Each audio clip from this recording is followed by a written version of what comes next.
Today's guest is a former heavyweight champion of the world. He has 35 wins, 2 losses, and 1 draw, with 22 of those wins by knockout. He gave us one of the biggest shocks in boxing history. He knocked out heavyweight champion Anthony Joshua in the 7th round at Madison Square Garden. He became the first Mexican heavyweight champion of the world. He came from humble beginnings, unleashed his full potential, and found massive success on the other side. In this episode, we're going to find out what's next for Andy the Destroyer Ruiz. It might surprise you. Here on the Full Potential Formula podcast, I'm your host, David Brownlee. Andy the Destroyer Ruiz, thanks for being here, man. It's good to have you. Thank you for having me, man. It's a pleasure. Yeah, man. It's been so good. I mean, since you came on the scene, it's been a little while. You've been up to a lot of great things. So we're going to talk about all that stuff today. And for those people who might not know a whole lot about you, I want to take you back to the beginning, back to Imperial, California. And what was it like, growing up in Imperial, man? It was good, In the beginning, of course, it was good. That's where I grew up. That's where I was born. My childhood. That's where I started my boxing career. That's where my dad took me to different gyms to get experience and to fall in love with the sport. And that's exactly what we did. And it's kind of hard to have a dad, that's always pushing you, always motivating you and taking you to the places that's going to make you better, But sometimes of us young bucks, we don't see that until we grow up. But all the sacrifice and dedication my dad had to do for me to get where I'm at, I wouldn't be here without him. But it's amazing. I grew up in Imperial Valley, a small town. Everybody knows everybody. And what do you know? I fell in love with this sport. My dad took me to a boxing gym when I was 6 years old. And the reason why my dad took me to this boxing gym, because I used to have a girl cousin, a bully girl cousin. Her name was Yvonne, chubby girl, and she would try to destroy everything as well. And what do you know? She would always hit me, but I had my mom. My mom, she's a sweetheart. That's why I'm really nice because of my mom, My mom's a sweetheart. So she didn't want me to hit my girl cousin because she was always making me cry and hitting me. And my dad says, you know what? I'm going to take him to the fucking gym. And I'm not going to have him getting beat up by this girl. And what do you know? I started going to the gym, and probably the next week or 2 weeks later, she hits me and boom, I hit her back. And we're 5 years old, we're young. Yeah. And what do you know? She never hit me again. She never, we never fought or anything like that. We became really close. To this day, she's one of my favorite girl cousins that I have. So that's amazing, man. Me and her are really close. But if it wasn't for her kicking my ass, I don't think I would have joined boxing. So you got to owe her a thank you, man. Yeah. That's so funny. You said your mom is really nice and gentle, because if anybody met you just on the street or something, they'd be like, that's the nicest dude ever. Wait a minute. That's the Destroyer right there, man. You're so easygoing and stuff. You think you got that from your mom, that side of your personality? Definitely, I got that from my mom. My mom, she helps everybody, everybody. Even the money that I give her, boom, she, instead of buying the things that she wants, she goes and tries to help out her family, her sisters, her dad. She's a really, really sweetheart. But she didn't want me to fight. When I was barely fighting, she was too scared. She would tell my dad, no, I don't know if this is good for him. But once she saw me beating up my opponents, then she started getting hyped up. She's like, oh, okay, well, maybe this is for him. Yeah. He could be a champion. She started looking the positive, but still, when to this day, she sees me getting punched or hurt. I mean, a mom is in a... A mom is a mom, man. She's like, that's my baby. How old are you now? 36. 36, but you're still her baby, man. Yeah, you'll always be her baby. And it's funny, when I was young, I didn't think about those things as much either. But now I got a son, and he's 13 now, but he started go-karting. Oh, okay. So my wife, her dad used to race cars and stuff in Italy. My wife's from Italy. And so I love speed, you know, motorcycles, all this stuff. And so he's just got it in his genes. He can't help it. But when he was really young, he started go-karting. And you start watching these kids, man, he's like 8, 9, 10 years old. And he's doing like 50 to now he's doing like 80 miles an hour, about an inch off the ground. And there's all these cars next to each other and they're screaming around. Some cars going flipping, doing crazy stuff. And it's scary, but you know, he's got his helmet on and all this stuff. And it's hard for him and for me and his mom to watch sometimes, but then it's like he wins and you're just like, well, once it's going crazy, once you know? see him progressing and getting better and better, you start getting motivated too. You know, I'm like, motivated. wow, Like, that's it. And I had a conversation with him one day, like he was little, and I was like, man, you know, are you passionate about this? He goes, Daddy, it's my soul. I was like, bam, all right, man. And my daughter's the same way. She does gymnastics. Okay. And your daughter does gymnastics too? Mm-hmm. Does she do it here in San Diego? In my hometown. In your hometown? Okay. So, my daughter's doing that. And I remember she would be little, like maybe 2, 3 years old. And she'd get on the back of the couch, right? And she'd go jump or try to flip off. She did one time and she ate it, man, just on her head. I mean, just crying, tears. And I go over there and I pick her up and I'm like, okay, now did you learn something? Like jumping off the couch, right? And she goes, Daddy, I think I know how to do it now. And she'll go back up and just keep doing it. And now she's doing backflips off the beam and you know, like all this stuff, man. And she's 11 and I'm like, man, that's nerve-wracking to me to watch. Like, I think that's even harder than watching Angelo race is watching Sophia do backflips off of stuff. Yeah, but with our baby girls, of course, we're gonna feel like that, you know. Yeah, we don't want man. nothing to happen to them or anything like that. And I mean, how many daughters you have? So I got one daughter who's 11 and my son is 13. So just two. Now you got a couple more than two. Yeah, I got three daughters and 2 boys. 3 daughters and 2 boys. Shotgun ready. Dude, me and you both, man. It's going to be like that movie with Will Smith and Martin Lawrence, the Bad Boys. It's like, man, how old are you, man? What is that, a mustache? Like you're 21. Man, so that's great. So you grew up in a tiny town, you know everybody. Now, your dad, it sounds like he was pushing you. My dad was always on me, man. Always on me. And the reason why was because I was always hanging out with the wrong people, with the wrong crowds, with game bangers, with druggies, with a lot of my family members as well. You know, a lot of my family members, we all been through that, you know, with all the drugs, the hanging around with the wrong crowd, doing dumb stuff. That's the reason why my dad was always on me and always pushing me until one day he told me, because I got kicked out of high school and then I went to this other school called community school. And it's kind of like another school, but it don't look like a school. It's different, you know? So what do you know? The first day I got there, I ended up beating up these 2 brothers. Not just one brother, 2 brothers. Not just one, but 2 brothers. And boom, 2 weeks later, I ended up getting kicked out from right there. And then that's when my dad was like, man, what the fuck is going on? What do you want to do? What do you want in life? You're either going to piss it away, you're going to be like your cousins, your uncles, you're going to do drugs, you're going to go to jail, and boom, your kids are just right there. Or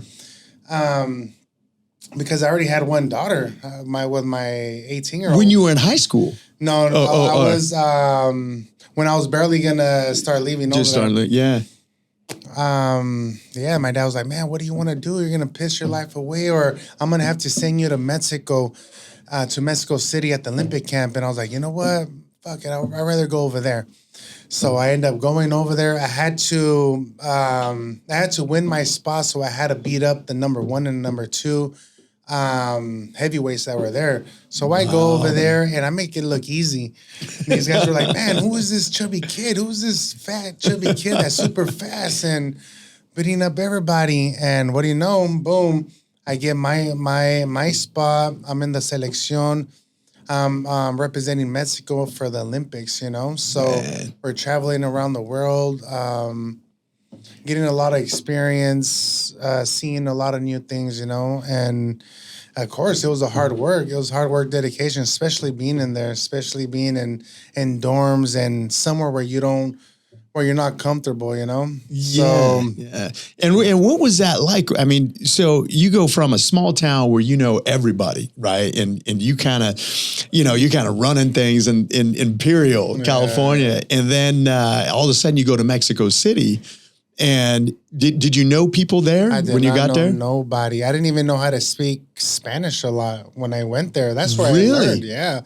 And I was bald. I was looking like Fat Joe. You know Fat Joe back in the day? I know Fat Joe, man. I love Fat Joe. So I looked exactly like him. I was bald. I had a chain. I had baggy clothes. People want selfies with you. Yes, like, Fat Joe, dude. Everybody was staring at me like, who the heck is this guy right here? And we're in Mexico City, you know? And people know when you're not from there. They're just staring at you. But maybe after a year, I end up knowing every single person there, especially in that area where the Mexican Olympic team is at. Mm-hmm. All the taco guys, all the torta guys, all the seeds, all the people that were selling CDs, selling movies. I made those into my friends. You did. I was always hanging out with them. Dude, you got that personality though, man. You got that infectious personality. People like you or whatever. And so that's a good way to do it, like to build, because especially when there's competition. Like my sister went to the Olympic trials and different things, and has friends that she's still friends with today. And you're training hard. They're your competitors or whatnot, but they kind of get what you're going through, right? Not everybody can understand the pressure you're under, to perform and what it takes to really dedicate, and the tricks you got to play in your mind to be successful. And sometimes your competitors are the only people who really get where you're coming from sometimes, right? Do you still have friends from that era? Yeah, I still have friends that were in the Mexican Olympic team with me. All of my friends, they all became champions before me. So crazy. Really? A lot of them became champions before me. And sometimes I was questioning myself, like, man, why not me? Like, why not? Like, when is it going to be my opportunity? Like, I want to be champions like my friends, like how they did it. Like, please, God. Like, dude, I went to a spiritual battle just to, I was questioning myself. Like, man, like, why not me? Like, why putting all this hard work, this dedication, praying, like, so I had to wait. I had to wait. It wasn't my time. It's always in God's timing, And that's right. What do you know? He left the best for last. The best for last, man. So, I mean, because that's kind of crazy. So you go from this little area, right? Your dad's driving you, and how, I've got some friends who are athletes and professional athletes as well, and the dads were just really driving them. And then, you hear about dads like, whether it's Michael Jackson's dad or, Lewis Hamilton's dad. I'm a big Formula One fan now. My mother-in-law got me into Formula One, man. And, just driving them. But they sacrifice a lot to get you there. But sometimes it kind of can fracture the relationship when you're young. Dude, and you don't get it until you're older. Did you experience any of that? Yeah, of course, a lot. Me and my dad had so many ups and downs, so many roller coasters through this journey where we're at now. To this day, he still talk shit to me, like, man, what the fuck are you doing? Like, you're wasting your talent, your thing. You need to go. You could beat all these fighters. You're only beating yourself. The only person that could beat you is yourself. And I was like, oh. That's when it kind of hit me right there. I was like, whoa, you're right. I'm the person that could beat me. And if I'm not doing the things that I'm supposed to do, then I'm going to lose it. You got to use it or you're going to lose it. Use it or lose it, man. Me and my dad, we fought a lot, man. But that's because of him wanting me the best. Sometimes when we have so much talent and we could do this, that, but sometimes we don't see it. But the person next to you is the one that sees everything like that. And there's sometimes you got how do you call it? People that are gonna tell you whatever, like yes mans, and then you got people that are gonna tell you even if they hurt your feelings, because they want the best for you. They want you to grow, They Those are see the true full- friends, yeah, man. Those are true friends. True friends. And that's who you want to surround yourself with. Here at the Full Potential Formula, we got, what is the formula? It's 4 P's, I call it. It's really easy to remember. I made them all start with P. The first one is purpose. What's your drive? What gets you up? What gets you going? People usually call me on the 4th P, performance, when the athlete's injured or is breaking down and they need to get their mindset right quickly. And you know what that's like.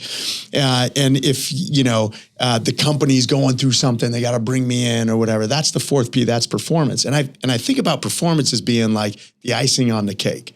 But you got to have your purpose. You got to have your drive. You got to have something to get up for, something that motivates you, inspires you to keep going, because it is so hard. And people don't realize how hard it is. They see you up there with the belt. They're like, man, you got a chance. That's cool, But they don't know the years before that, not even knowing if you're going to be successful at the other side. Yeah. Well, that's exactly what you just said right there. That's where the faith comes. When you don't even know where you're going to end up, where you're working so hard, but you still don't know where you're going to end up at. You don't know where, if it's going to be all worth it. You don't know if you're going to make your dreams come true, but having that faith, no, it's going to happen. It's going to happen. I don't know when, I don't know how, but it's going to damn happen. And that's how I was. That's how important the faith was. My mom would always tell me, man, you got to have faith. That is the most, I don't care if you wish you this, that, you have to have faith, even if it's going through the trash, even if you're almost dying, don't lose your faith, because your faith is what's going to help you overcome every single obstacle that you're going through, And that's true. The faith is what lifts you up. That's right, man. It gives you hope. Now, did you grow up Catholic or Christian? Well, check this out. I first started, my parents were Jehovah's Witness. Jehovah's Witness. Now, what is Jehovah's Witness? Like, what's encompassing with that? It's they have different rules, different beliefs, but in reality, we're all the same. It's just different religions, But like I have a lot of family that are Jehovah's Witness, really, really good people. But there's just a lot of rules, you can't celebrate birthdays. You can't celebrate birthdays. No, you can't celebrate a lot of holidays and stuff like that. Okay. But maybe my parents, I think they did a switch because for their kids, I'm pretty sure. Okay. For us, they wanted you to have a little more freedom than wanted to have us afforded by them. But I didn't know at that age. You don't know if you're this or that until you get older and you start knowing, what you want to be. Yeah, that's true. But man. me, I'm a Christian, 100% Jesus believer. I have a quick story. A long time ago, I was living in Las Vegas, and this is before I became champion, right? Okay. So I'm over here fighting. I'm at top rank. They're giving me these fights. I'm doing 8-10 rounds, only getting paid $5,000. Plus, I still got to pay my trainers and all that. So from the beginning to almost the end or the middle of my career, I was only getting paid a little bit of money. $5,000 a fight. Yeah, 10 rounds too. Wow, man. Yeah, man, it was hard, but I had to keep pushing. I had to keep grinding. I kept having that faith, So I used to live in Los Angeles with Freddie Roach and Manny Pacquiao. We would always train right there. Amir Khan, all the main guys that were starting to build up, and I went over there and I started beating up James Toney's sparring partners, and I was like 17 years old, 18 years old at that time. You were that young. I was that young, and that's when everybody's starting to know my name. What's the name would call me? Bean Burrito. Bean Burrito. Who would call you Bean Burrito? James Toney. But it wasn't as a insult. It was he was super surprised. So I'm pretty sure he made that. Oh, name. he'd get canceled today, or maybe not today, but a few years ago. Long story short, I ended up living in Vegas. I met this guy named Jorge Capatillo. He brought me closer to God. He started taking me to church. He started making me into more of a believer because of course I already believed, but he showed me different ways and how to do things and how to look at life. And what do you know? We started going to church, and he gave me a glove, and I was like, what do I do with this? He's like, man, write down all your wishes that you want. And I was like, what? I was like, all right, you know what? I'm gonna put the WBO, I'm gonna put the WBC, I'm gonna put the IBF, Come the on. WBA. On a glove. You wrote it on a glove. And I said I want to become the first Mexican heavyweight champion of the world. No, you didn't. Yes, I did. How old were you when that happened? I don't know. I'm probably like 26 years old. 26 years old. 3 years later, everything that I put in that glove came true, except for me getting the WBC belt, and that's what's coming next. The WBC belt. The WBC belt. But look at the powerful message of this. I'm writing a glove, and I leave it there at the church, and you keep praying on it, you keep believing, you keep having faith that isn't to come true. And what do you know? Everything on that glove came true, thanks to God. Dude, that was like your vision board, That man. was my vision board, exactly. It's there's so much great stuff in there, but it's funny. You and I were talking the other day, and you're like, "Oh, today's my anniversary," and I'm thinking like, you and your lovely wife, go out and celebrate, and you're like, "Today was the day, June 1st, 2019, right? We're in 2026. Today was the day that God changed my life." Yes, sir. And that's what you told me, man. Yeah. And that's so amazing just to come full circle that way. And so now you write this down. 3 years later, it comes true. For you, when you were younger, how hard was it? Well, first of all, the second P is passion. And boxing wasn't your first sport that you wanted to do, right? It wasn't. I was at my first sport. I was in karate, and I did baseball and boxing. That's right. And wasn't baseball something real important to you in the beginning? I like baseball a lot because I was pretty good at it, and plus I was bigger than almost all the other kids, So I thought I was really good at it, and if I wasn't a boxer, I would have been a baseball player. I would have been pursuing that dream. That's right. Because they're like, okay, this big dude's coming up. He's gonna hit a dinger, man. Like here it comes. Get ready. And it was a good sport. I like that sport. Yeah, baseball. yeah. MLB's really come up lately too. I've been watching a lot of baseball and been a lot of fun. And so, what was it? Your dad that got you to become passionate about boxing, or did you take to it right away, or was it more your dad? My dad was more passionate than me in the beginning, and I feel they have to be. Yep.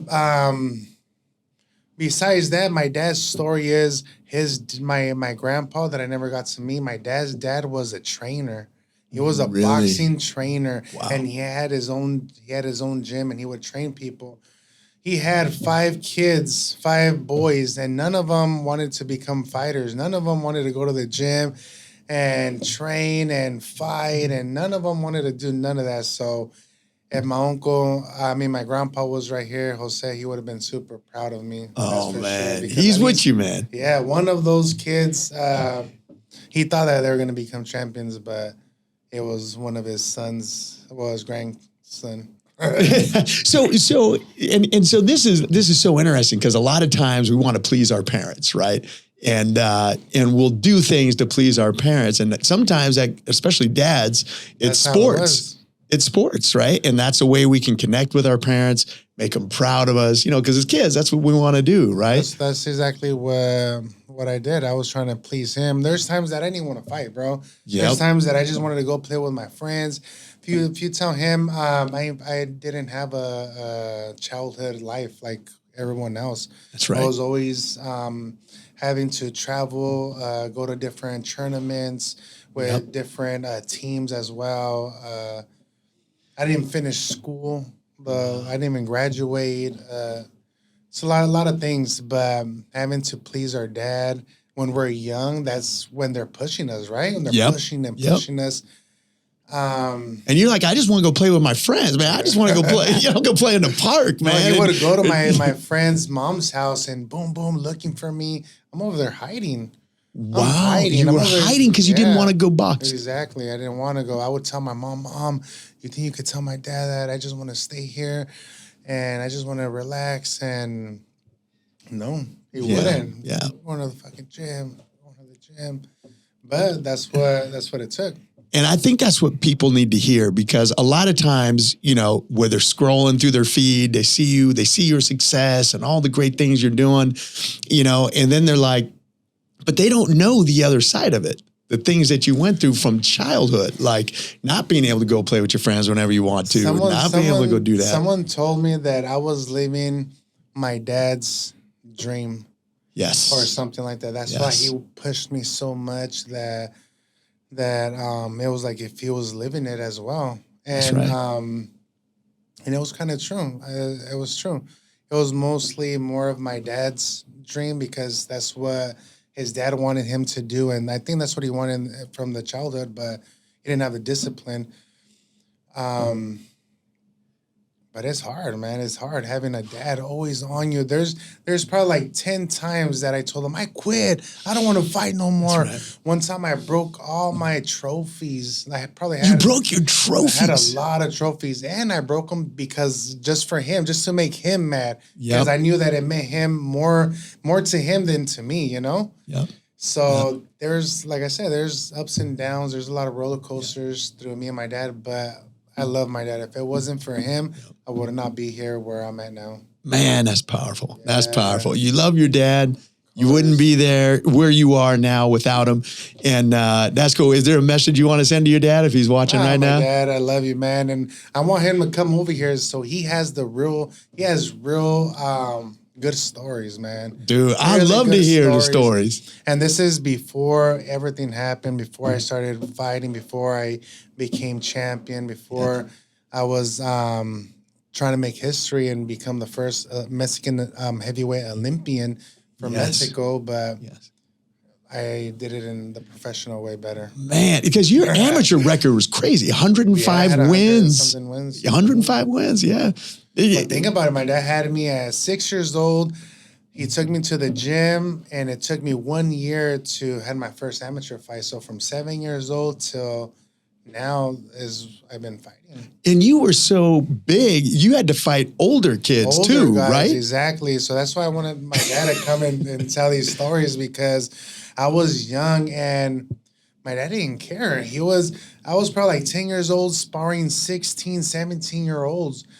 Because I was big, you know, I was big too, and I would beat them up. It was crazy, man. Beat him up? What the heck? So he would get excited, you know, he'd get emotional, like, man. Yeah. So we traveled everywhere here in California, Arizona, Mexico, just to get that good quality sparring, you know? Yes. I sparred Chris Arriola when I was 16 years old. Before I even... Well, you were 16? You fought him? 16. I didn't even think I was going to fight him. But at 16 years old, I was already beating everybody up.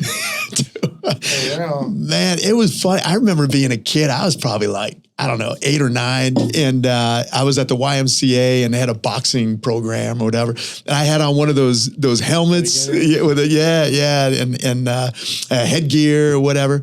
And I went out and started boxing. And I remember this kid was huge and just rung my bell, man. And I went home and told my mom, I was like, I don't know if I want to do this anymore. You know, ended up playing tackle football, you know, getting my bell rung all the time. But it was something that was so different than other sports, man. Combat sports is a whole nother level, man. If you don't like to get hit or you don't get bothered by people touching your face, this is definitely not your sport. Not the sport, man. I'm like, man, that is kind of crazy. And I'm pretty physical, you know, and I, wanted to be an athlete when I was young. And it's funny, I didn't become a professional athlete till I was 54. Okay. I do bodybuilding. We have a mutual friend, Clark. And, so got into bodybuilding and they're like, hey, you should be a professional. I'm like, you think? 54-year-old professional bodybuilder. So I came into it late at life, but being young, even in when I was really young, I was doing track and field, same type of thing. I was traveling around. I'd be in Nebraska or I'd be in Eugene, Oregon, or these different places competing and whatnot. So it's hard when you're a kid. My nephew right now he's a star soccer player, but the other day he was like, I don't know if I want to do this anymore. I'm always practicing. I want to hang out with my friends. Very similar to what you're talking about, you know? Tell him, say, Isaiah, you better get up back in there and start playing soccer. Isaiah, you better get in there and start playing soccer, man. Yeah.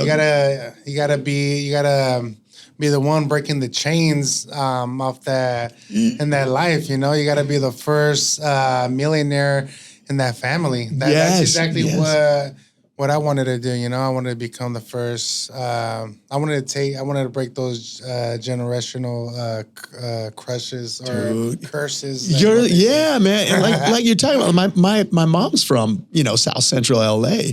And so there was a lot of gang violence and things happening. In fact, my uncle was murdered, you know, in a drug deal.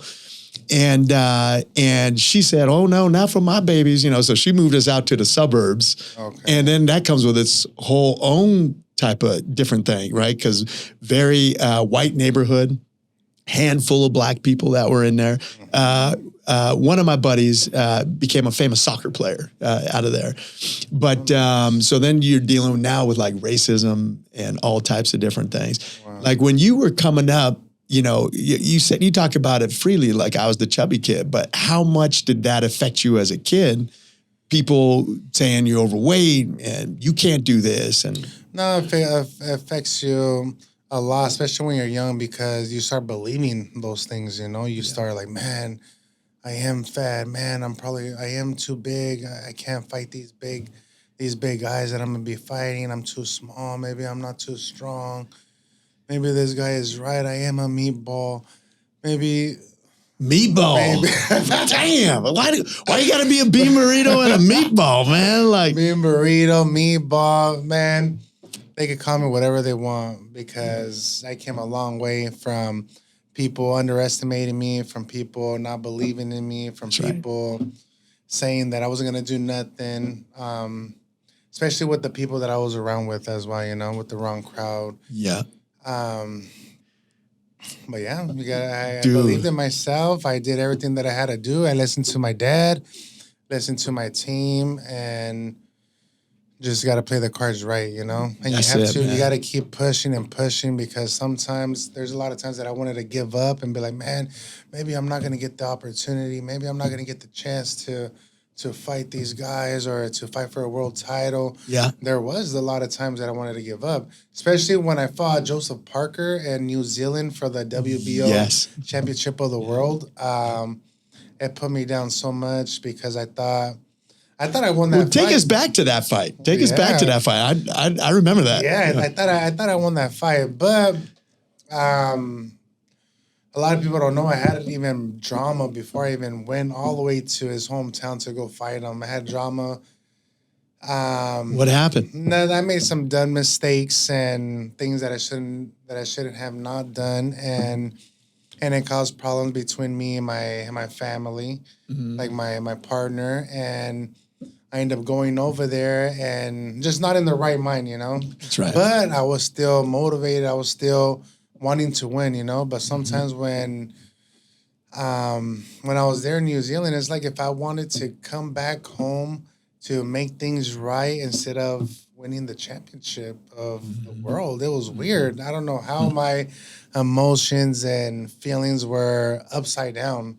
They're like running around everywhere. But, well, you're human. Yeah, that's the course. thing. And I'm still young too. But this is the most important fight in my career at that time. That's right. But I did my best, and well, he took the win. But everybody was booing him, even all his people. Yeah, Andy won. A lot of people could see that fight. Yep. Seen that fight over and over and over. There's a lot of things that I could have did, and there's a lot of things that I didn't do, you know? So that's why it's really important for people to rewatch their fights, to see the opponent fights.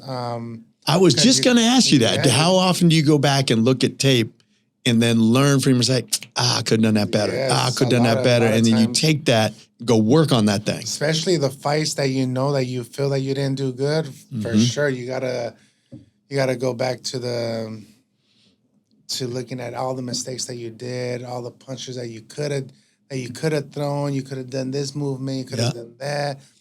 But it's really important to go over because it's like if it's a test. If you don't pass it, boom, you gotta practice and do it again. Yeah. That's exactly right, man. And how important is it? That's a perfect example. Like you've got some, personal stuff going on. You got the world championship going on, and you got to get your mind out of, these emotions and what's going on personally to get to the business part. And I think that so many, I've done over 7,500 one-on-one coaching sessions with folks, right? And it's always the emotional stuff that affects the work stuff. Doesn't matter what kind of work you're doing. If this stuff is going on and it's in your head, it's hard to separate that completely and go do the job you got to do. It makes it that much harder. Lucky for me, I'm good under pressure, since I was young. So when we got to get the job done, we try our best to do it with the stuff that you're going through or you're feeling or with all those mixed emotional things. That's right. Us athletes, it's a lonely sport. Literally a lonely sport because at the end of the day, ain't nobody, the people that you have around you is going to do the work for you. We're the ones who have to get up. We're the ones who have to go train. We're the ones who have to show up and show out and get punched and hit back and all of that. So, and you got to listen to people online who are just sitting watching, drinking beer on the couch like, man, you should have hit him with a left hook. What's going on, right? Oh, those are the worst, man. Those are the worst. The couch they fighters could have done that better. Yeah. Yeah, man. And so how do you mentally get by?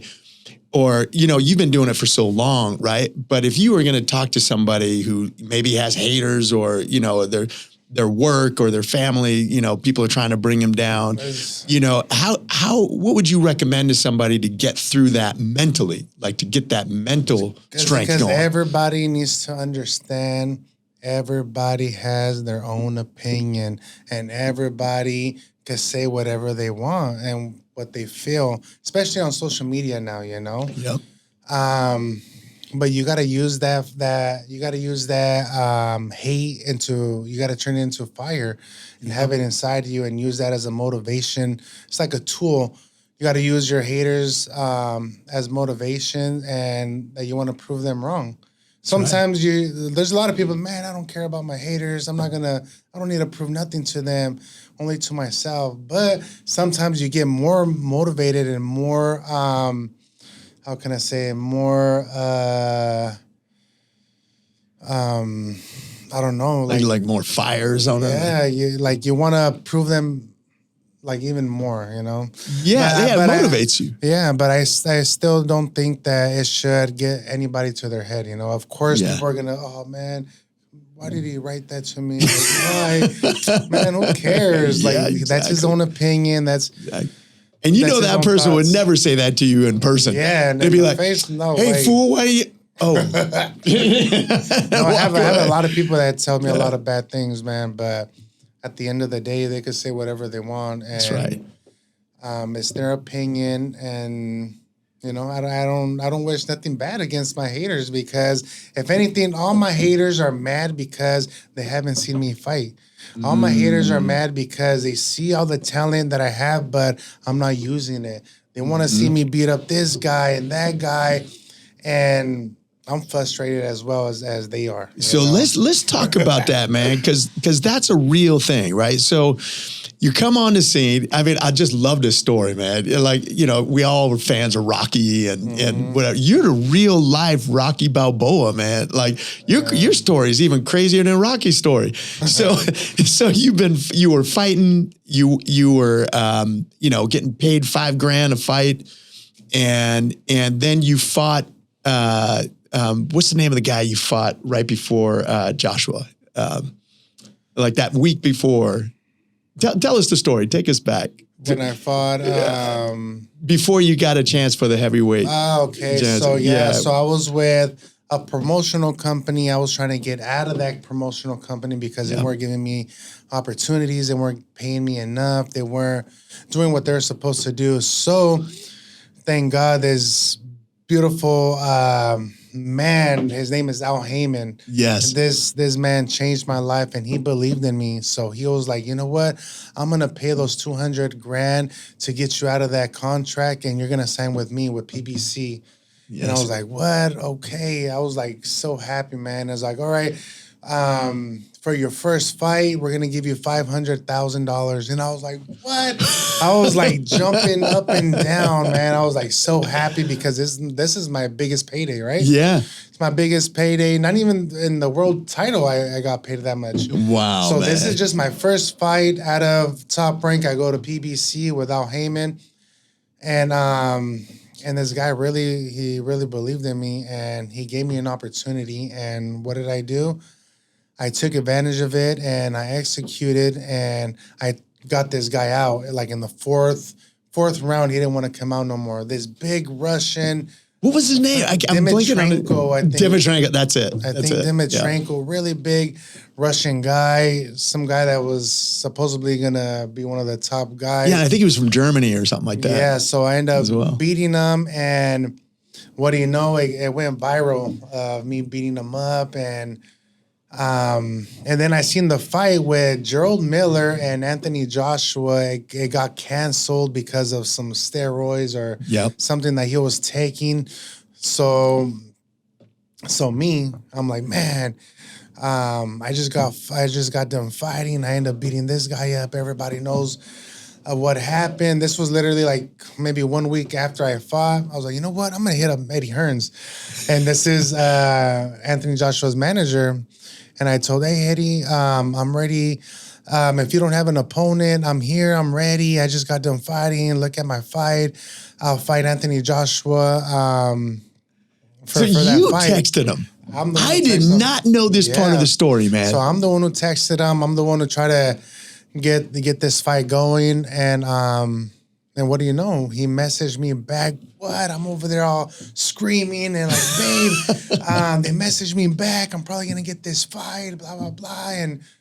And what do you know? A few days later, me and my dad, people from PBC, we had a meeting, and man, thank God we made that happen. Wow, man. I mean, there's so much to just that part of the story, man. Like, so most people be like, man, I'm available. Man, I should probably do this thing. Man, can I just get a break? No, whatever. I took You my got to chances. pick up the phone and send the text, man. I took my chances, and I was like, man, what's the worst thing that's gonna happen? He doesn't reply. He doesn't answer me. Whatever. Like, if he doesn't, it's okay. I won this victory. The first thing that I did with that fight, I went to go buy my house. That's the first thing that I did with my money. I went to go buy a property. Smart move, man. That's a smart move. Yes, and I want to, next time we'll do another podcast and try to get athletes, whenever they get money, to what they should invest and how they should take care of their money. That's because big. There's a lot. I had to learn the hard way, if you know what I mean. Oh yeah, we'll talk about that, man, for sure, man. So now you send the text, it works out, you have a meeting, now you got to fight. Now you got to step in the ring with this dude who's, I mean, you're 6'2", right? Yeah, 6'2". 6'1.5". 6'1.5", you know, with some shoes on. Yeah, but this dude's like 6'6". Or something like that, right? Big guy. Big dude, and you're the underdog. Most people didn't even know who you were, right, when you stepped in that ring. So what's going through your mind when now you made it? You made it to the big show. Well, now I was like, man, exactly like, man, I made it, and I won the lottery, blah, blah, blah, and boom, my dad straight out, bah, what do you mean you won the lottery? You haven't even done shit. You have to win. You got to win the fight. Don't think about the little money right now. Think about it when you win. You're gonna triple A, you're gonna quadruple A, whatever it is. But yeah, you kind of got me out of that. You were excited, and your dad's like, man, you ain't done shit yet. Yeah. Man. So we're training, and you remember I just got done fighting, so I have maybe a month and a half to get ready for this fight. But I'm already ready because I just got done fighting 1 week ago. So I had a month and a half So they're having me come here, come over there to do press, to market the fight, to promote the fight. So I was feeling super exhausted, tired. So what do you know? My friend Anthony from Arizona, really good guy. He's into the medical field. Okay. And that's when he told me, hey, I have these things that I want you to do. Meet me at Odell Beckham's house, the football player. And I was like, what? I was like, This is all right. before the fight? This was before, maybe like a month before the fight. And I'm like, all right. So we end up going to his house. Beautiful house, man. Beautiful house on the hills. Yeah. In the front porch, there was a white Rolls Royce, a Wraith. Long story short, that's the first car that I ended up getting. And because that's what I said. Man. That was your dream car, man. If I win, I'm gonna buy that car. And what do you know? That's exactly what happened. But anyways, I was there. We're getting there's nurses, doctors. I end up getting these treatments. They're putting oxygen inside our blood, inside of our body, so we could recover. We could last longer, and we could receive those punches even better. I didn't believe any of the things because this is my first time ever going to and doing anything of that. So the doctor, the nurse was telling me the things was gonna help me. And so this was 7 years ago. Yeah, this was 7 years ago. And what do you know? They started. And how did you feel? Like, did you feel like energized? I felt energized. I felt the fogginess, the soreness that I had in my body because we were training really hard for that fight. And I ended up stopped training I had to get my body a rest. So I stopped training for a whole week.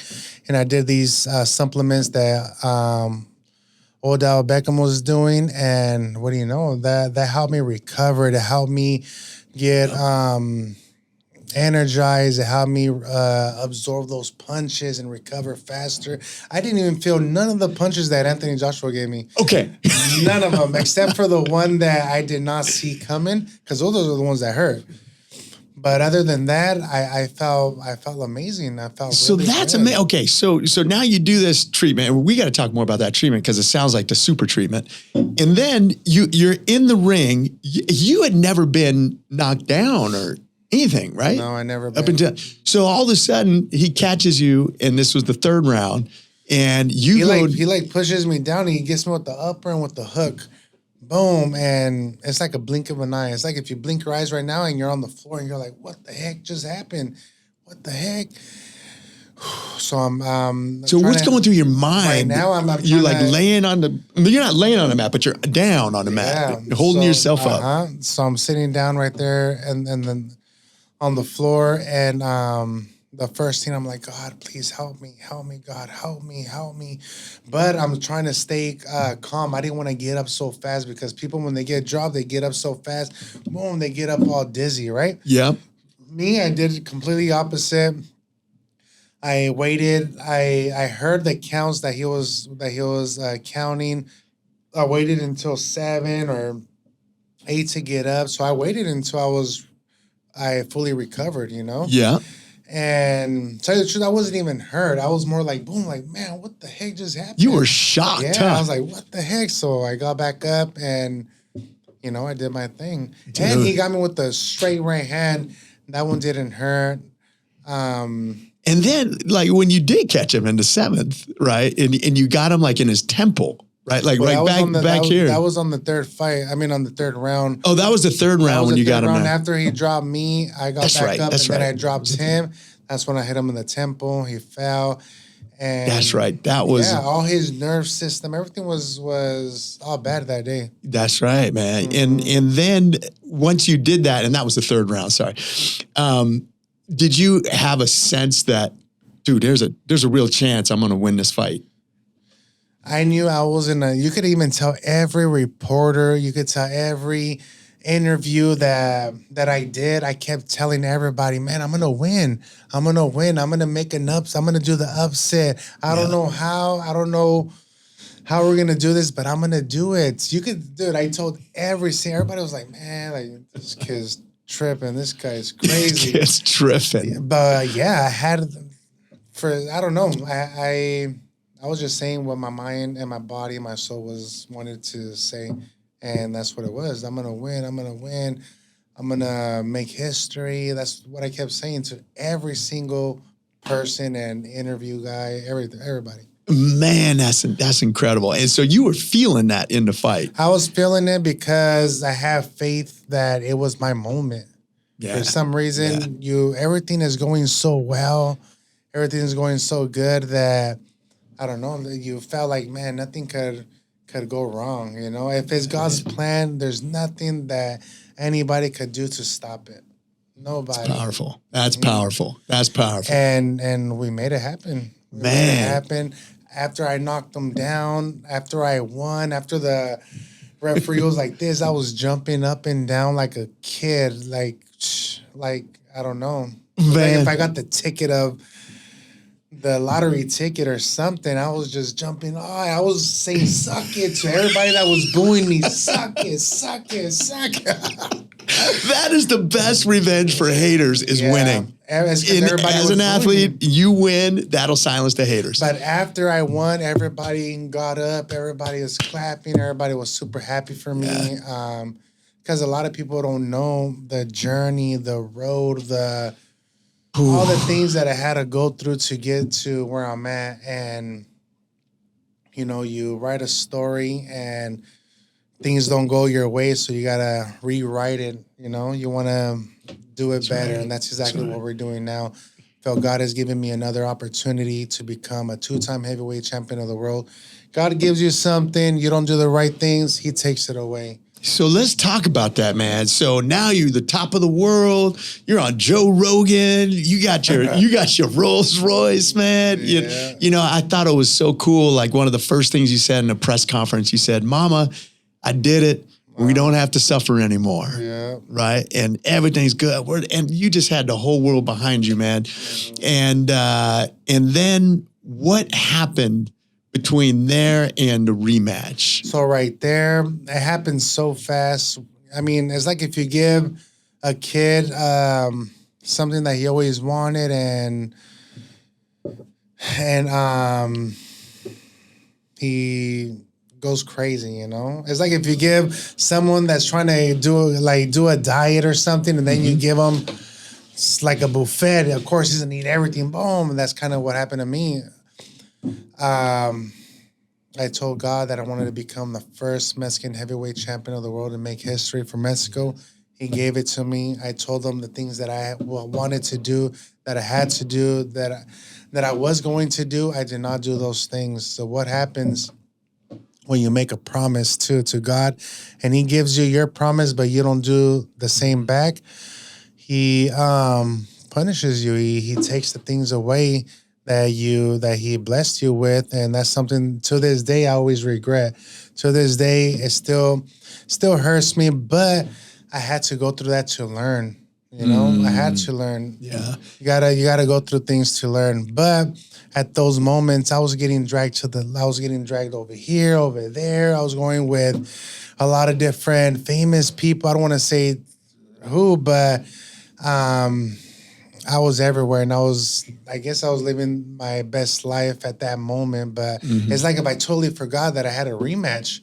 Yeah, it was like if the devil brought me, you know what, you're coming over here. So I was living life. I was doing this, doing that. And no one teaches you how to be successful. No, and at that moment, nobody was telling me anything. I didn't have all the people, not even my dad. My dad was just so happy, but at times I had to hide from him too, to do the sneaky stuff that I was doing, you know, not training. I was going to say, what's the one thing that you promised you were going to do to God, but you didn't? Like, what's the one that gets you? You're like, if I'd had just done. Stay disciplined. I should have just stayed disciplined.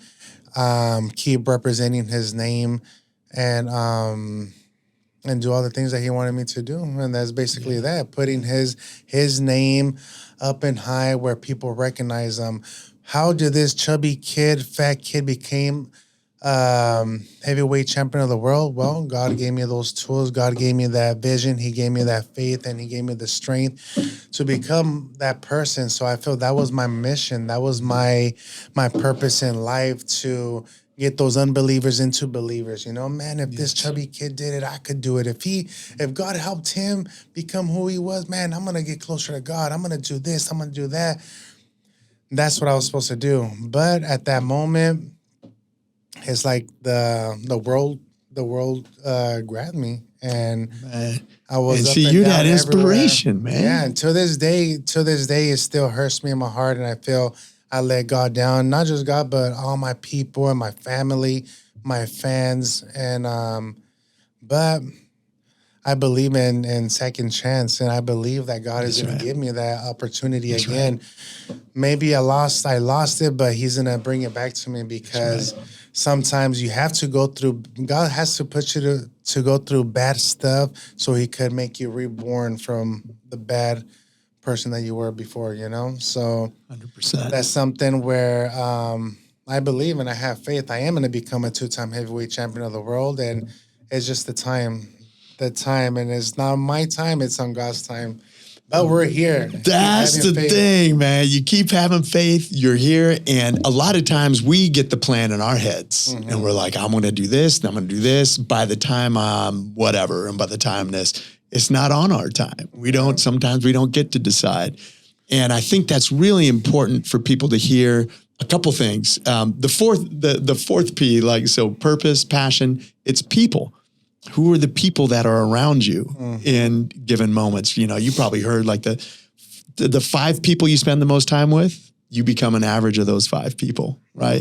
And sometimes, when you were young, you got away from maybe some people that were going in a different direction. Then you got hooked up, in Mexico City, with the Olympians. And so people, it matters, right? And just reaching out the way you did, texting Hearns and everything, it changed the direction. So the people can change the direction of we're going as well. And God puts those people in place, sometimes to go in the right direction, sometimes so we learn going in the wrong direction. Yeah. And then the last P is obviously performance, right? And what are you getting those belts, getting those opportunities. It's so funny when we grow. I think that's the whole thing of being human, is to continue to grow and to learn from our mistakes. There's not a human out there that doesn't make a mistake. For me, I was living in LA and I had an entertainment company. I was a DJ and traveling around doing these things. And I was like living for me, and I ended up selling the company, moved down to Nicaragua, then down into the little tourist town, learned my 3 S's, man. I learned Spanish, I learned salsa and surfing. The 3 things I never thought I'd have in my life, right? And so for me, I meet my wife, my now wife, we moved down there, everything's cool. And we went to Managua, which is the capital of Nicaragua, down Central America. And they had a new sushi restaurant. And man, when you're down there and there's new sushi, you're like, we got to go to sushi, man. So we go to sushi. And we're getting ready to leave, and there's a taxi cab, and our hotel is maybe 10 minutes from there. Jump in the taxi, we start driving along, and all of a sudden, the taxi cab pulls over, and he goes, "Tengo que urinar." And the taxi driver says this. I'm like, what? I got to take a leak. I have to go take a piss. He had to go take a piss. So he goes in the field, comes back, gets in the car, we keep driving. Next thing you know, he pulls over again and somebody gets in the front seat of the car. Now, this is a little weird, but they have something called a cooperativo over there. And that's kind of like an Uber ride share, right? So we're driving along and he gets there and then he pulls over again.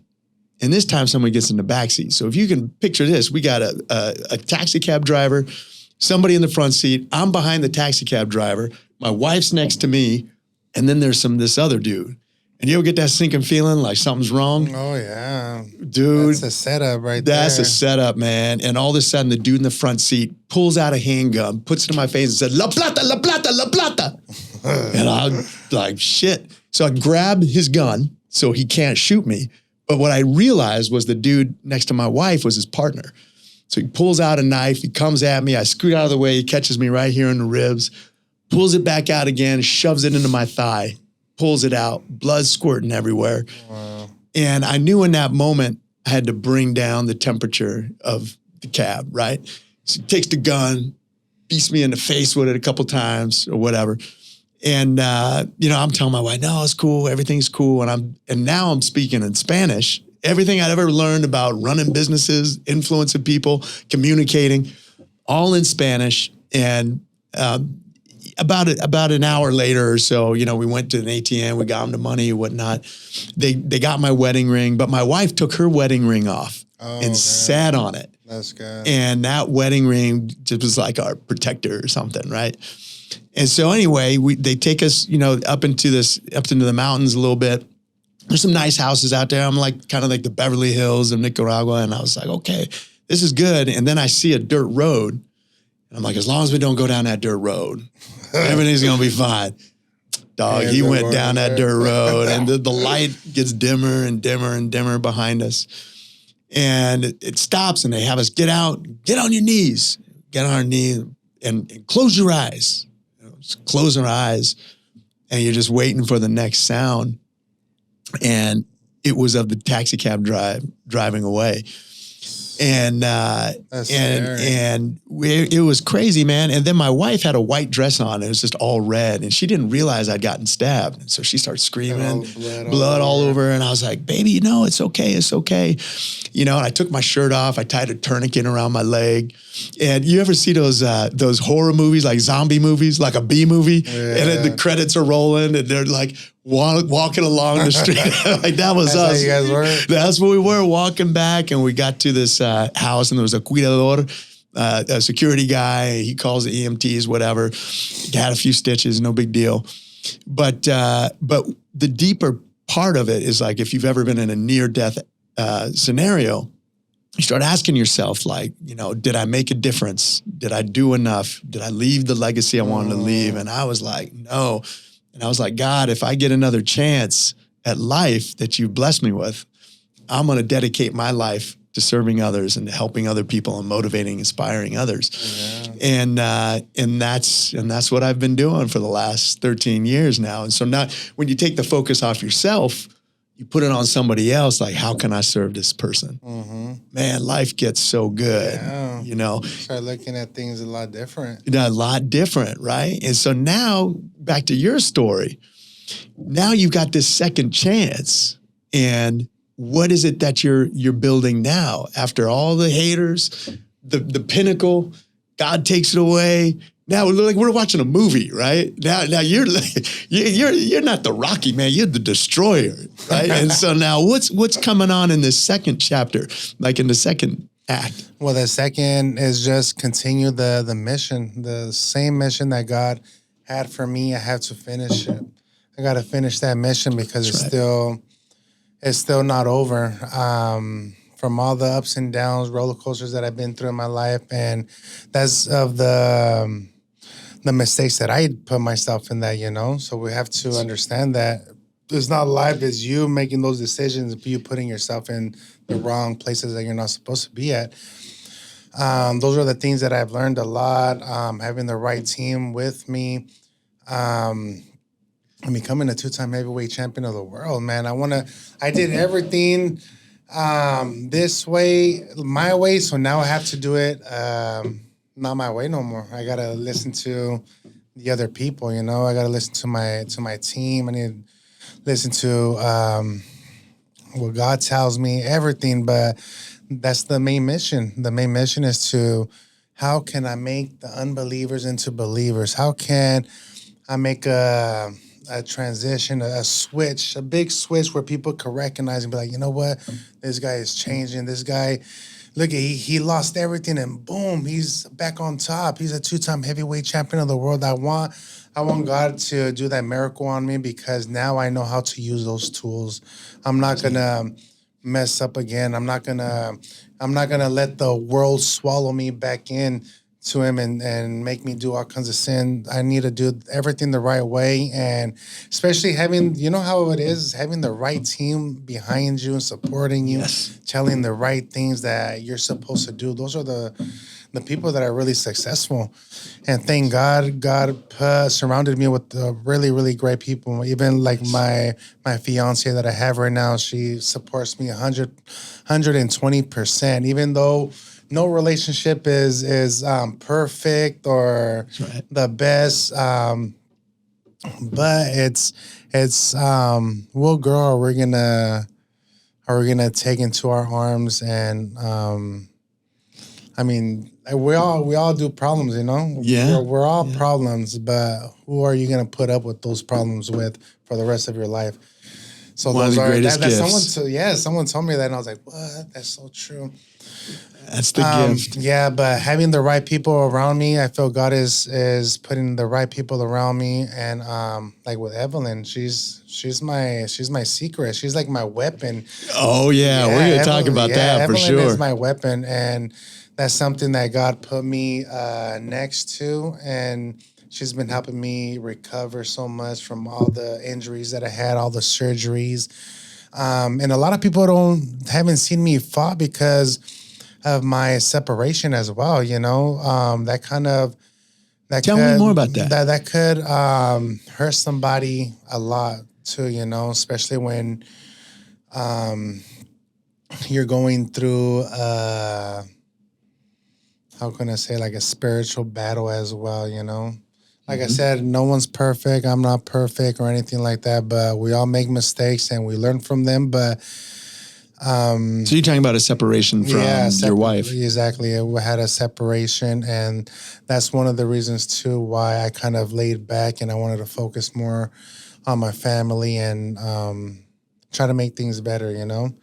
And that's literally one of the reasons why I haven't fought, because I didn't want to fight and not be in the right mind or in the right set of mind and go straight for battle and for war. I think that's how people lose. That's how people died back in the day when they used to, like in Rome, you know, like in the battlefield and gladiators.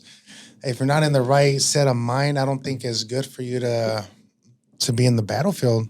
And then that's how I was. Yeah, that's how I was. I waited until when God gives me an opportunity or blah blah blah, I'm gonna take it. But if it's not from that, I'm not gonna rush things. I'm not gonna put myself in situations where I know I'm not gonna be at my best. That's what happened in my last fight. I was going through it. I was going through court. I was going through trial and having to go to camp, getting ready for my fights. So I had to go back and forth. So it kind of messed with my head at that time too.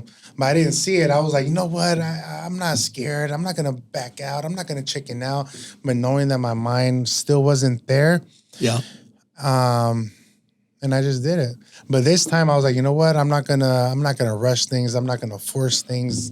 If it's meant to be, it's meant to be. And it gave me time to recover and to heal from all the surgeries that I had in that little period of time. So in 2 years, I had to get 2 surgeries. Which surgeries did you have? I had to get a surgery on my shoulder before I even fought Miller in my last fight, and then after I fought Miller, I had to get surgery on my hand. So I was going through it, man. I thought it was over. I thought my career was over. I thought I'm never going to be fighting. You don't even know. That's when I had a real spiritual battle right there, because I thought my whole career was over. There's nothing that I could do. My hand wasn't going to be the same. My shoulder wasn't. Like the devil was really like crushing you, because he wants you to think the worst, you know, like you're not good enough, you're not going to be the same, blah, blah, blah. But then you have a little angel like, no, everything's going to be good. Keep praying, keep having faith. This is just a minor setback for a major comeback, you know, just like I had said in one of those diss songs. We got to talk about that too. And, but yeah, it was crazy, but God put me here for a reason, and like I said, I'm still here. I'm still here to win it, man. And we're so glad you're still here, man. And I gotta say, like, there's so much in there. There's like the first thing is the emotional side of it, right? People who are sitting on their couch, like, nah, emotional, man, get out there and fight. You know what I'm saying? There's a lot of them are like that, as if you're not even a human being, right? And that's what I think is so frustrating, especially at somebody at the level you're at. You know, you say like it's a lonely sport, man, and isolation as a celebrity in general. Like, who are you going to talk to about that? You're going to talk to, your kids about it. You're going to talk to your wife about it. You're going to talk to your friends about it. Nobody really understands, right? And the pressure that you're under, nobody gets it, right? No. And that's one side. And then this other side is the physical side, which people tend to understand a little bit better. Your shoulder surgery, your hand surgery, and boy, your mind just can spiral down, man. And then being able to come back out, what is it mentally that got you to listen to the good angel instead of the devil that was on your shoulder to say, hey, I'm going to come back out of this. I'm going to fight again. Yeah, well, you just gotta overcome that. Which one are you gonna listen to more? Of course, you want to listen more to the positive one. And I always have because my mom would always tell me, man, pray before I even knew what pray was, or pray to God. And this was when she was still Jehovah's Witness and all that. But she would tell me, pray. I was like, ooh, Mom, like, who do I pray to? Pray to God. Tell me your wishes, everything that you want to help your family, you. Since then, I always had that in my head, in my mind. I know, even though we even do bad stuff, we're like, oh, God, forgive me. Like, I should have never done that. Like, I repent. I feel bad when, even lying, man, I feel bad even lying. I'm like, God, forgive me, I lied. But hearing my mom's voice, I always have to go with the positive, because you always have to have faith. So since I was young, faith has always been something really big. Yes. My grandpa's 93, 94 years old. I tell him, Grandpa, how can I get like where you're at? I tell him, no, he tells me, you're the champion in boxing, I'm the champion in life. And I was like, that's wow. Good. You're like the OG. Yeah, he's the champion of life. And I'm like, wow. And he's just having faith. He kept saying, having faith. He's been into the hospital, in and out, surgeries. Doctor's saying that he only has 1 week.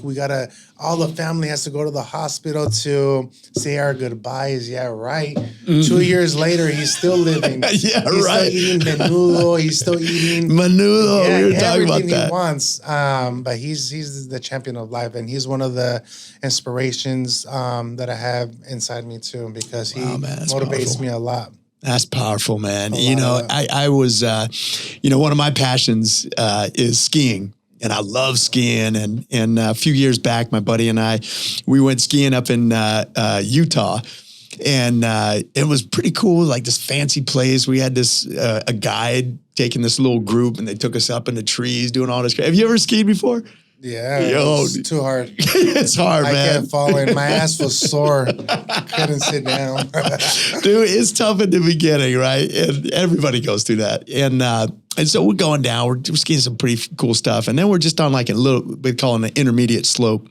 Not too steep or nothing. But I'm going down, and all of a sudden, out of nowhere, I feel this bam. And somebody had come and skied into me, man, like doing maybe 15, 20 miles an hour, spins me around. I'm backwards, going through the air. I land on the ground. Skis didn't even pop off because my skis were so my legs are going crazy and all this stuff. And down like in my abdomen, ripped some tendons and stuff for sure, ligaments or whatever. And a different skier came by. This guy was like a hit and run, took off. And found out who it was later, but there wasn't a whole lot we could do. And then it's like a snowmobile comes and gets me and brings me down to the infirmary. And the nurse is looking at me, and my stomach's starting to kind of bloat up. And she's like, you know what? Do you mind going to the hospital over here in Park City just to see if it's not internal bleeding? I'm like, yeah, whatever. I thought my buddy was just going to drive me over there. And she goes, well, we're going to put you in the ambulance. And I was like, ambulance? All right, whatever. I get in the ambulance, we go over there, go to the hospital. Doctor comes over, he's like, you got internal bleeding. Wow. And we've got to get you to Salt Lake City quickly, but it's about 45 minutes down the hill in an ambulance. So they said, we're going to put you in a helicopter, and we're going to airlift you over there. And I was like, airlift me? All right, whatever, man. And I was just going to go back to the room and go to sleep. Like, sleep it off. And all of a sudden, the snow kicks up, and there's like a blizzard going on. And so the helicopter can't take off. So he says, you know what, man, we got to put you in an ambulance, send you down the mountain. Put me in the ambulance. I'm like, I guess you better call my wife. So my wife's at a go-kart race with my son in LA. I was going to fly out there and meet him. And my wife asked the doctor, she says, should I fly out there? Like, what should I do? And I found this out later. The doctor said, well, we don't know if he's going to make it. We're going to let you know when he gets to the other hospital. And I go down and I'm in the ambulance and I'm praying. I'm like, God, please help me, and doing some mind stuff that I do. And I get down there and I'll never forget. They put me on the gurney. They roll me into the hospital. All the doctors are sitting there with their scrubs on and the gloves and everything. Look like a movie. There's probably, 5 on each side. And they get me in there and all of a sudden he comes to me, he's like, I don't know what happened. It's a miracle, but your internal bleeding stopped. Wow. And I was like, man, here we go again, right? Just getting blessed. But I had a problem though, because I couldn't walk. I couldn't use any of this stuff. I was on a catheter. Oh, I don't know if anybody watching's ever been on a catheter. That's no fun. And so I ended up. People don't know what a catheter is when they put a tube inside your pee hole. So in case you don't have to wake up or you don't have to get up and to go pee or shit. You do it all there. Dr. Ruiz Jr., man, it sucks, man. And I had a hospital. Producer Billy's about to just pass out, man. That was fantastic. I had a hospital bed in my room, man. And so my kids were young and they come and they're like, this is great, Daddy. They're pushing the buttons, going up and down, watching Netflix. And my daughter looks at me, she goes, so now you have a catheter, Dad. You don't have to get up to pee when there's a commercial. I was like, positivity, girl, positivity. But I wanted to do some physical stuff to get better. And I started doing like Pilates. And I'd heard that a boxer who was bedridden had invented Pilates. I don't even know if that's true. We're going to have to look that up, Billy. But I started doing Pilates in the bed. Pilates is when you're in the bed and they have you stretch. Stretching, doing with your legs, your abdomen. With the band? Or with yeah, I wasn't doing it with the band, but I was just doing the plyometrics and stuff myself. That's crazy. So you couldn't move at all. My legs were jacked, man. This was when someone bumped into you. That's right. Yeah, they bumped me pretty good, and my legs just went all the different ways they're not supposed to go. And it was funny. I had a walker, like one of those ones that you see with the tennis balls on the bottom. Okay. So I started doing dips on that. And then I had a physical therapist coming to my house and we walk around the block and he's like, man, you got to get a cane. I'm like, dude, I ain't getting no cane, man. And he's like, nah, you got to get a cane. I'm like, I ain't getting no cane. So he came the next day with walking sticks, like when you're trekking, like on a mountain. Like for hiking, huh? For hiking, yeah. And I told him, I said, man, I'm going to go hike Mount Kilimanjaro one day. I'm going to hike with these walking sticks. So that's my next goal, my next physical goal there. But I called a bodybuilder friend of mine, pro bodybuilder, and I said, man, can you get me in shape, from being a pro body? Because my mind was playing tricks on me. And I told my wife, I'm like, I got to stay positive. I can't go down this spiral. Like, when I'd go to the doctor, she'd have to pull my legs, put them out of the car so I could get on the walker to get into. You're paralyzed from the bottom, huh? Yeah, it was crazy, man. It was crazy. And your mind plays tricks on you, man. And it started taking me down this dark hole. And I was like, I got to stay up. So I called his friend. And once I could get back in the gym, he started getting me on the right workouts, the right diet. And he's like, man, you looking pretty good. You should get on a stage. I'm like, dog, I ain't getting on no stage. I'm just trying to get in shape. And then a month later, he's like, man, you're looking really good. You got to get on stage. I'm like, I ain't getting on no stage. And so he convinced me in the end to get on stage. So I went literally from a hospital bed in my bedroom to a stage doing bodybuilding competition. And for me, I do the men's physique, so I'm in board shorts. I ain't in no little tidy whities. The tidy whities. Sorry, ladies, no tidy whities for me. But it really does become a mental game. And when you get that second chance, it's like, what are you going to do now with that second chance? So let me ask you a question: are you disciplined? Mm-hmm. A lot more than I was, that's for sure. Yeah, that's right. Because you look great, man. Mm-hmm. Like you lost a lot of weight. You're disciplined, and now, like, are you gonna fight again? Yeah, we're gonna fight again. So this is the whole reason why a lot of people went. They saw the fight in Egypt with Usyk and the kickboxer. We had a few meetings right there, so we definitely signed with the promoter. I'm not gonna say who yet, but best believe we are gonna fight 2 times this year, God willing. For sure. I need I need to fight like 2 times this year. I need to get back and I need to get back in action, get things rolling.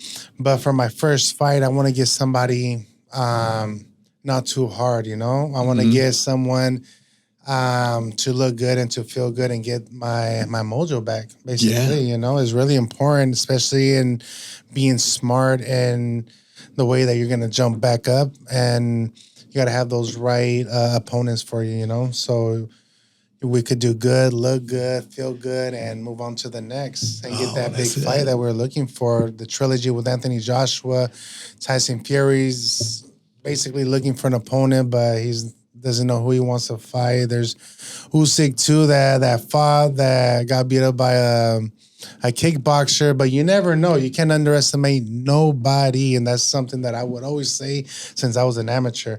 Can't underestimate these guys because if they're underestimating me and I'm beating them up, anything could happen.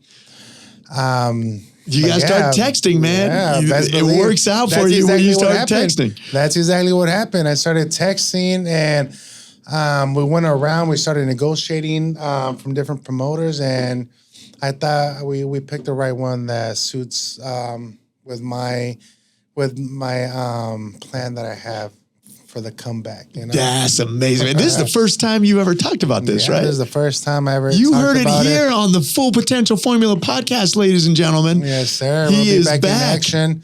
We'll be back in action, and we're gonna be better than ever, man. Better than ever. Man.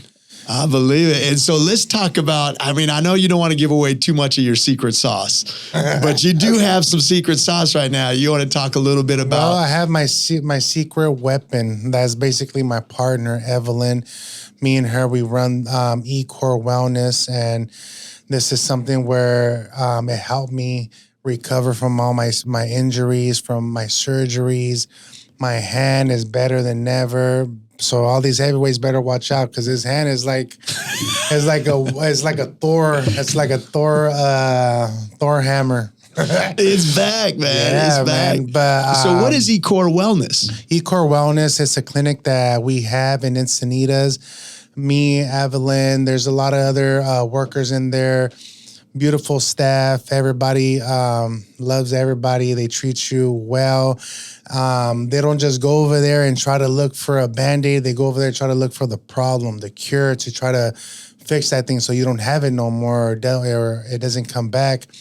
And what I love about Evelyn, too, she was a cancer patient, you know? She had cancer, and that machine that I believed that was helping her, I believe in it, too. It's called the Ibu. A lot of people don't know what Ibu is. It's this machine. It's like if you're getting an oil change, but inside your body. You get this IV that sucks out your blood. It goes into this filter. It wipes out all the bacteria, all the heavy metals, all the plaque, all the inflammation, and then it goes to another thing where it puts oxygen into your blood. So you have an IV that's taking out all the bad blood, and all the good blood is going back inside. So that's something that helped me so much, and it could help so many people. I think it could prevent clogged arteries, heart attacks, so many beneficial with that machine that a lot of people don't know about it. And we need to let everybody know about this because it won't just help athletes or anybody. It'll help anybody. Anybody, especially with these older these older people that Yeah, like that want to me. clean their blood. I have two Just- torn rotator cuff cuffs. But think about man. your blood is getting thicker and thicker and thicker while we're getting older and older and older. Do you donate blood like a lot? Yeah, no, not a lot, man. Not nearly enough. That's what Evelyn told me, that I have to sometimes donate blood because we get new blood as well. You know, after we take out the bad blood, we develop new blood. So that's really important to do. The stem cells that she does, so many things for girls as well. Yeah, I don't want to give away too much, man, but I saw you, out there, with the mitts, man. Yeah. I mean, you got energy, bro. The speed is there. It's back. That was only my second week of barely training, so they haven't even seen anything yet. Yeah, man. And that's what's so amazing is, especially as pro athletes, my wife is a professional athlete and, I work with a lot of athletes, is people underestimate recovery. They train hard, they get it. I got to get my cardio in, got to get my weights in, got to get my speed work in or whatever. But recovery is so big. And this is a revolutionary way to recover. Before I didn't even know any of those stuff. And so I barely started getting more knowledge about it and how to take care of her body because it's your temple. How long it all depends on me. How good do I take care of my body is how much long I'm going to last in this career, That's right. And that's what Mayweather will always talk about. That's how, that's why he's one of the greats. And Manny Pacquiao, look, he's 40 something years old and still fighting. So it's how you take care of your body so it can last long. But the recovery is no joke, man. Before I wouldn't recover anything. I was trying to find ways to how recover, but now this generation is so much different. The technology is so much different. There's so many things out there that could help you with everything. There's actually a solution for everything. That's right, man. That's right. And I think it's important because there's a lot of things that I didn't even know, like even the stem cells that you guys do. I'm not an expert in stem cells, but I know that they can help regenerate tissue and different things. But as far as I had known, you'd have to fly to like out of the country, like to Panama or to Mexico or go to the Philippines. Yeah. And you guys have stem cells right here in San Diego. And when I went over the other day to go look at the facility, man, it's beautiful, man. Yeah, you walk in, it's like a luxury hotel in there. You got the the bar with healthy smoothies and whatever there, and then you got the different rooms and stuff. And it's very, it's very comfortable when you go in there, but you know that good things are happening in there. Yeah, and so I've got my appointment next week, man. Yeah. Oh, nice. Yeah. Man. Now we want to make everybody feel comfortable and we want to help everybody, Luckily, we have a good, really good team that's really knowledgeable and that want to help people, They're not over here just for a quick paycheck, put a Band-Aid on you. All right, just take this and you'll be fine. Yeah. And you'll come back later. The doctors are great. Yeah. It's actual healthcare. Like when you go into your regular hospital for a checkup, you got to wait 5 hours and you're in for 5 minutes. This is it's all the E-Core method. And that's one of the big methods, you got to get a right plan that fits you. And sometimes it's not even that much. You pay other subscription, for things that you don't even see or do or anything like that, or even a gym membership that you don't even go to. Use that money on this membership where the E-Core Wellness Program would help you, and you could get treatments every single month. That's it, man. Who wouldn't want that? Every single month you get treatments for this, for that. You get blood work. You see what's low, what's high, what you need to work on, what you need to stay away from. They give you all that knowledge. They show you everything that you're supposed to do. But at the end of the day, it's their decision, right? Yeah. Decision if they want to make themselves look better, feel better, and live longer. I feel that's literally the most important thing that was in my mind of getting this clinic and partnering up with Evelyn. How can I make my mom, my dad, my grandpa, my brothers and sisters, family, how can I do something where we could live longer. Yeah, man. Yeah, who wouldn't want that? Everybody wants that, man. And they spend all this money on creams or whatever to look younger, but this stuff actually has a biological effect, which is amazing. And I think it's cool the way it comes full circle. 7 years ago, you're at Odell Beckham's house or whatever, and you go through, this was the process that you did. This was the process. And look at from what they did, from them having and making this machine, it's a game changer. And I mean, it helped you become heavyweight champion of the world, and now it works so well for you. You want to spread it to others, and get that second title, baby. I want to show I'm going to show the right ones of this E-Core method because it works. It works. Really works. You're living proof, man. It really works, and it's really important not just for fighters, but any type of athlete. That's right. It'll work. That's right. Once you have oxygen inside of your blood, your brain, everything, you're a whole completely different person. Man, that's good stuff, man. I can't wait. And I'm so glad to have had you on today. And I know you're busy, man. You just drove in from LA and stuff. But I love that story about writing down on your glove those things that you wanted, and 3 years later, it comes to fruition. Story. Man, and so I want to give you something. It's something little, but it's something big for me. This is, I just got these, and it's called the Full Potential Formula. It says purpose, passion, people, and performance. But then on the other side, it says never give up on your dreams. Oh, okay. And I want to give this to you, man. Thank you. And I want you to keep that. Keep it in your pocket every time you're thinking about becoming a champion that second time, man. Just never give up, man. Never give up on your dreams. Never give up, man. And you just put it in your pocket, put it on your dresser when you get home. And I got 2 other things for you. 2 other gifts. Okay, number one is nice. This is my corporate stuff, but it's a good hat, man. It's a I love rock star.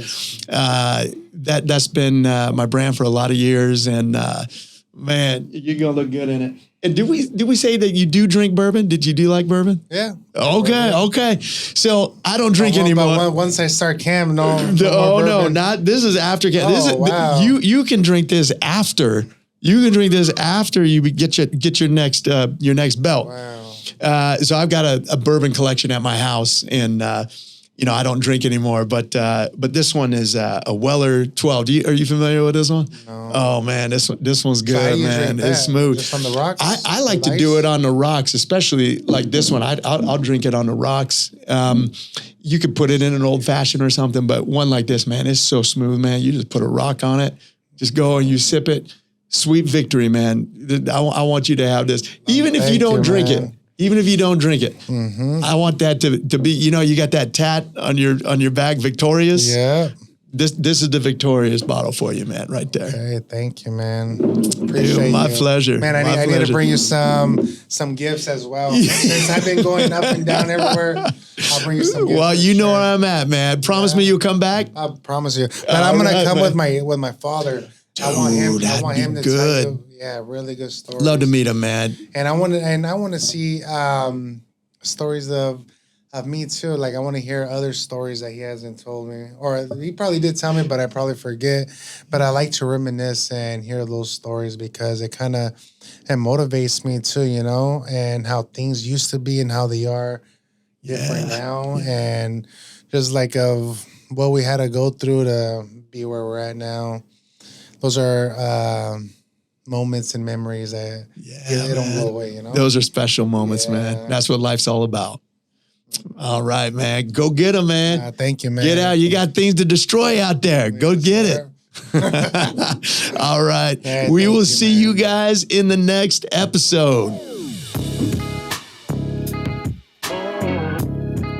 If you enjoyed the Full Potential Formula podcast, please hit the like and subscribe buttons. Comment and share this episode with everyone you can. We are on a mission to serve 100 million subscribers to provide you with the guests and the information you want. Your support will help us deliver. Thanks so much. Love you guys.